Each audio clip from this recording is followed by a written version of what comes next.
why I choose the Jeep Gladiator over the Jeep Wrangler JL every time.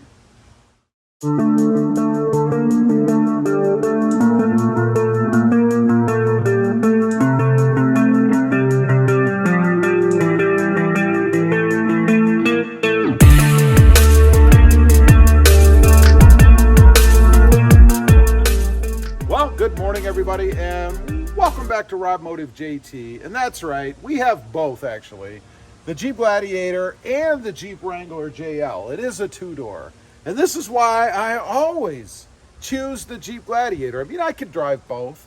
I'd have to sneak my wife's out, but you know, I could. But I always choose the Jeep Gladiator anyway. Now, first up is comfort. Let's go around. We'll actually hop inside the Jeep Wrangler. This is, again, the two-door, the pumpkin orange.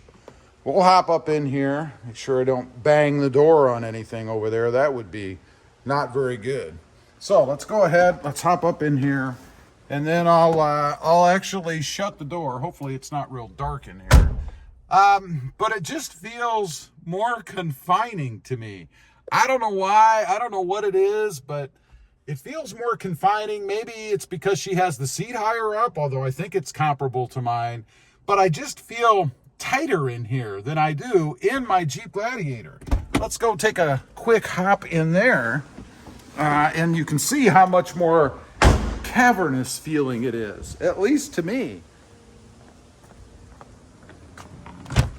Okay, let's hop up in here. There we go. I mean, it just feels bigger already sitting in here. Now, could be because it has a bigger back seat area. I'm not sure. And then on back to the openness of the bed without the canvas top there. I don't know what it is, but I just feel way more comfortable in here as far as open feeling. I don't feel as confined. It's not as claustrophobic feeling. I don't know, just better to me. Now, next up, and we'll hop back out and run back up to the Wrangler two-door for this one, and that is ease of entry. We'll start on the driver's side. Let me turn you around here. Door doesn't even want to open on this thing. Again, got to make sure we don't bang it over there. That's video proof. You guys can back me up.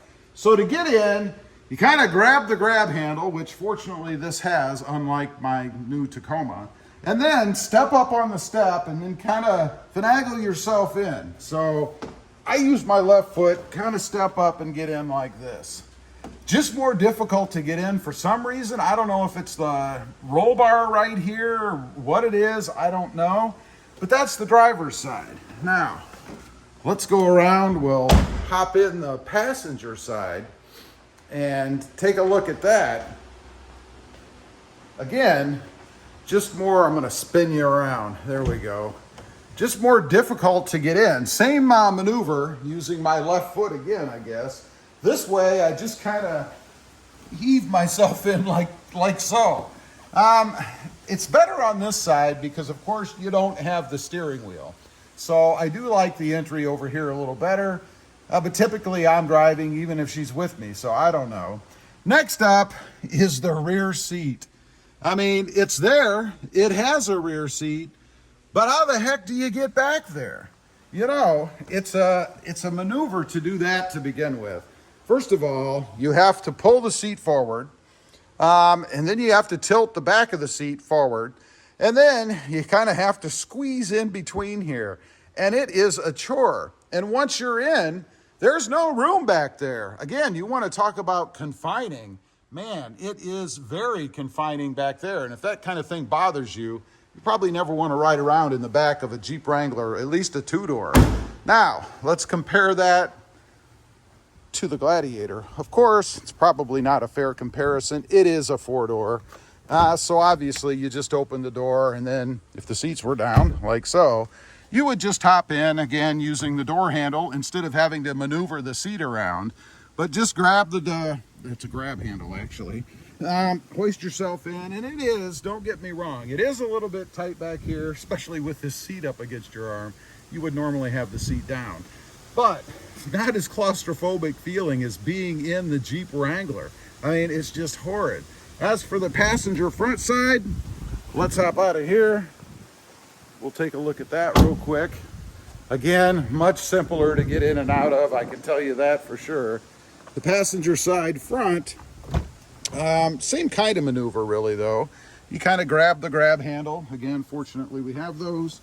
Throw yourself in a little bit, and it's not too difficult. I mean, there's just more space, it feels like. Could be because the seat on hers is up a little further. Maybe that has something to do with it. I don't know. But I gotta say, it just feels more open airy in here. Definitely like this a heck of a lot better. Next, and this is kind of a no-brainer, obviously we have a bed on the back of the Gladiator. There is no bed on the back of the Jeep Wrangler. You can put stuff in there, put a tonneau over it like I've done. You're able to haul things around that are protected, somewhat secure, even though this one happens to be vinyl. But the Wrangler has nothing. If you look at the Wrangler, you have a little teeny bit of room here in the back, about that much. You might be able to put one big suitcase or a couple of little duffel bags or something in there, but that's pretty much all you're gonna get in the back of the Jeep Wrangler. Just not a lot of room, nor is it really designed for that. And obviously, if you have the four-door, it's gonna be a little bit different, right? Now, next up is the uniqueness of it. You know, this form of the Jeep has been around for about 310 years, something like that, give or take, I don't know. But it is pretty common out there. There's a lot of Jeeps like this out there on the road. And nothing wrong with that. I gotta say, I really do like the looks of the Jeep Wrangler, particularly the two-door. I think this thing looks awesome, especially the way it's set up right now. But you get a much more unique look with the Jeep Gladiator. I mean, obviously, you have the bed back there, a little bit different grille design, just a much more unique look than what you get with the Jeep Wrangler. Again, no knock on the Jeep Wrangler. I think it looks awesome, but it's just not as unique these days as what the Jeep Gladiator is. And lastly, and I want to stress this again, is the open feel inside. I think that's what really takes the cake for me. When I get in the Jeep Gladiator, it is a much more open feel inside. I don't feel confined, restricted, just much more open and airy in that truck. I think that's awesome. Again, I think Jeep did a fantastic job designing this truck. It really does fit the bill, I think, to give you both Jeep capability as well as the utility of having a bed on the back. Anyway, I just wanted to get on, talk about that a little bit. I get asked once in a while, why don't you ever drive the Jeep Wrangler, the two-door? And it's like, well, I really do choose the Gladiator when I'm looking to drive either one. Leave a comment, let me know. If you've driven both, which one do you choose? Or maybe if you're in the market and you're looking, what's gonna be the deciding factor for you? I'd be curious to know. Also, real quick, I do have 2 additional channels. Rob Motive, all about my 2021 Toyota Tacoma, and Rob Motive FST, all about my 2021 Toyota Tundra, which if you look real close, is sitting right out there. Check them out, and if you're interested, why not subscribe?